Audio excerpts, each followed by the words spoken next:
สบายดีทุกคน ฮัลโหลวันนี้มาอยู่กับคลิปแรกของของ DJ Gamer Channel เนาะของช่อง DJ Gamer Channel เมื่อสิมาให้เบิ่งคลิปแรกข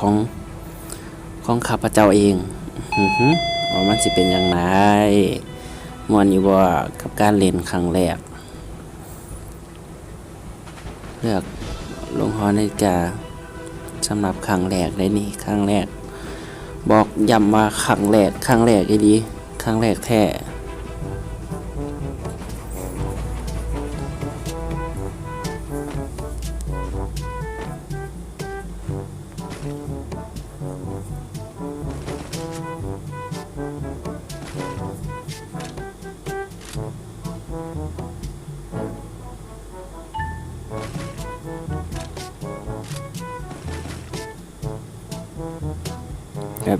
แบบมาตับฝักเกอหัวแตกอยู่ไสมาอีกแม่มาอีกแม่ห้วยติดใส่หนามึงหนีมาแม่มึงบอกมึงบ่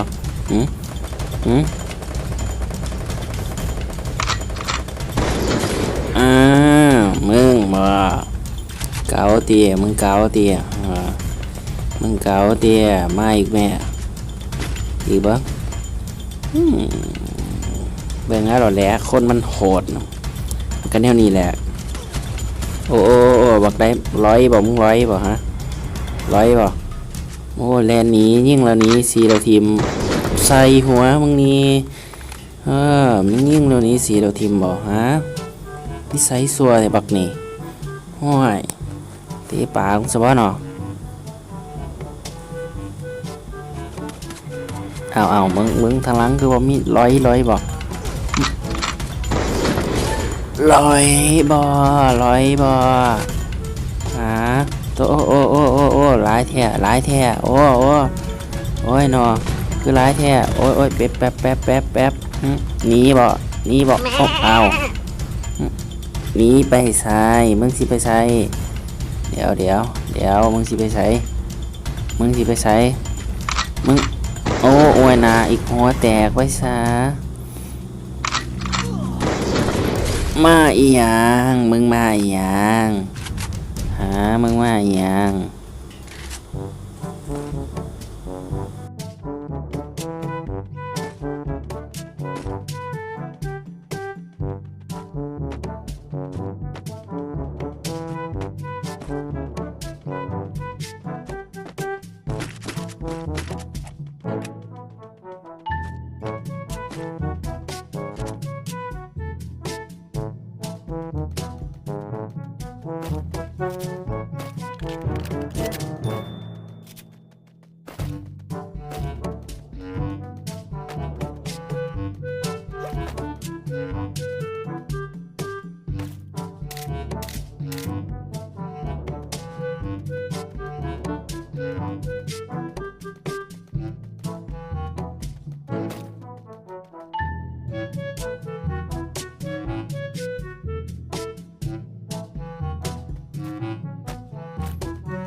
อยู่ซ้ายยิงกูแบบเมื่อกี้นี่ออกมาโซ่แม่ออกมาโซ่อยู่ซ้ายมึงอยู่ซ้ายเอาแม่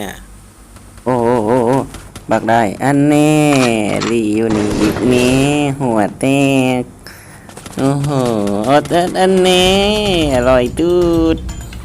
เดี๋ยวมึงอยู่ซ้ายใช่วะกูเห็นวะเกียงบอกโอ้ยูนี่กับบอกข้ากินหัวเงยกูหาตังต้นอันนี้หัวแตกโอ้ร้อยอีกมึงอันนี้หัวแตกดูสี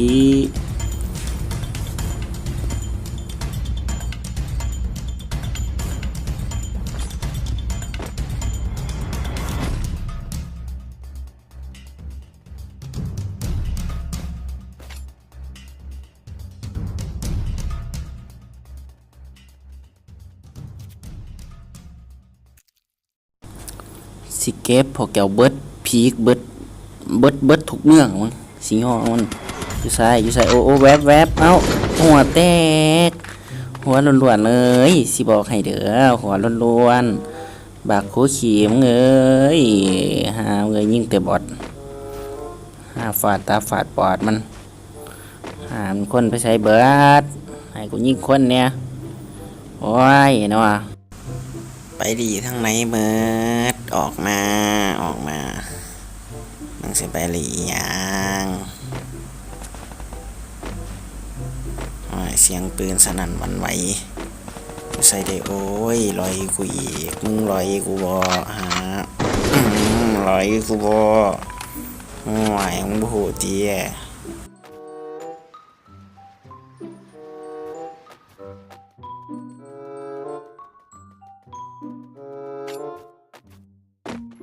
เดี๋ยวมึงอยู่จากคนนี่2 คน3 คนซะบ่มากูหับได้มึงเข้ามาสายมึงอยู่สายมาเมียอยู่สายโอ้อยู่นี่ติเอ้ยโอ้บ่แตกซะลาเอ้ยแตกซะมึงขาหยากที่บักห่านี่มึงใส่กระสุนกูต้อง2 นัดพุ่นน่ะโอ้ยต้องเอาขึ้นเอาลูกกระสุนกูมาลูกกระสุนกูอยู่ไหนเช็คเครื่องคือสิบ่มีดอกเดี๋ยวคือสิบ่มีดอกเก็บกระสุนขึ้นเอามาโอเคเอ้าแวบมึงพอไปแวะยังมานี่พอไปแวะยังมานี่ฮะบ่จักติที่นี่กูคุ้มเว้ยมึงสิมาหาสิแตกยังโว้ยพวกบ่จักกะลาเทศะคนโหดมากพวกมึงต้องหลีกทางมึงเข้าใจบ่แล้วมึงยืนอยู่ต้นไม้แล้วมึงปอนหัวออกมาให้กูยิงแล้วก็จบกูคนโหดนะกูนะมันพวกมึงบ่มีแบบบ่มีสิทธิ์ว่าสิมาเดินแถวนี้นะพวกมึงเส้นทางนี้กูเดินเท่านั้นเข้าใจบ่เข้าใจอะไรติมึงบ่เข้าใจบ่ปืนแสกหนางแล้วมึงเห็นติว่ากูถือยังนี่โอ้ยไปใส่เบิดแล้ววะแม่โอ้ยเว้าหลายจะคนหนีพุ่นน่ะหาหยำมึงเอ้ยมาเบิ่งหั่นอยู่ไสพวกกระจอกเฮ้ยอยู่เทิงมีประเด็นอันเนี้ยลอยกันอยู่นี่บ่ฮะอยู่ไสล่ะอยู่ไสวะมึงสิรีเฮ็ดหยังกระจอกว่านั่นติกระจอกแท้โอ้อยู่งวนหินนั่นบ่เดี๋ยวแบบนี้ต้องหัวแตกแซ่บมันมีอีกตัวหนึ่งนะมันยิงอีกตัวหนึ่งมังกี้มันยิงตัวมังกี้แหละแต่ว่ามันอยู่ใส่ล่ะโอ้ลอยดากโอ้ยขาคนแล้วคิ้วคนแล้วปวดกระจอกเบิ่งเอาซ้ายนี่กูเดินพวกมึงถอยมึงเข้าใจบ่เข้าใจแล้วบ่พอใจติอยากเก็บบ่โอ้ยบักอันนี้ดีทำมึงเลยใส่แล้วโอ้บักอันนั้นเครียดแค้นบ่เบิ่งกูเรื่องแล้วแต่มึง คนโหดมากกันแน่นี่แหละมื้อนี้คันบ่ได้ที่1นี่แสดงว่าบ่ได้ที่1รถบ่ว่ายิงบอทสิบ่ได้ที่1ว่ะหรือว่ามันยังคนดีกว่าคนก็คือสิแบบมีแต่พวกกระจอกนะถือบอทขาเบิดเลยแหละพวกกระจอกงอกง่อยอยู่ซ้ายไปซ้ายเบิดแล้ว7 คนที่เหลือออกมาซะ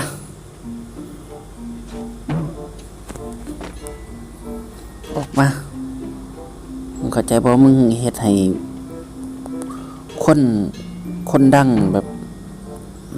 ถามึงอะข้องถามึงอะมันบ่ดีเข้าใจบ่บอกกันนี่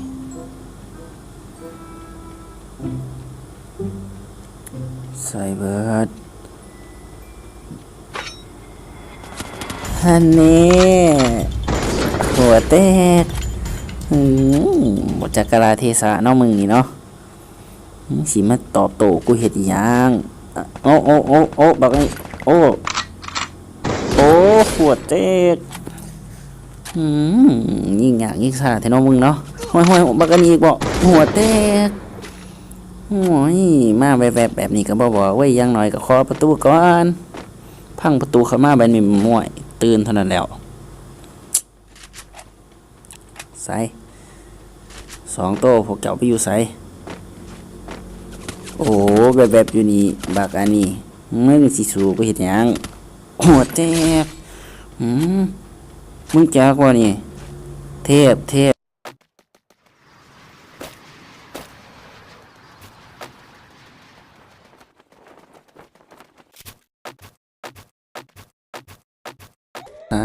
มึงไปอยู่ใส่อันนี้อยู่โซนนี่บ่มึงอยู่ขอแค่เจหัวแถวนี้บ่ฮะมึงโอ้ต้นแท้โอ้ชนบ่ฮะมึงชนบ่มึงทนตีกับลูกศูนย์นี่บินใส่น้ำหั่นทนตีโอ้ยยิงโซ่ยิงโอ้ยบ่ทันมีท่าเนาะตอนนี้บ่ทันมีท่าทางกับถ้ากับเล่นไม้หั่นน่ะมือไม้สมัยพุ่นแหละพอกระโดด3 หำพุ่นน่ะ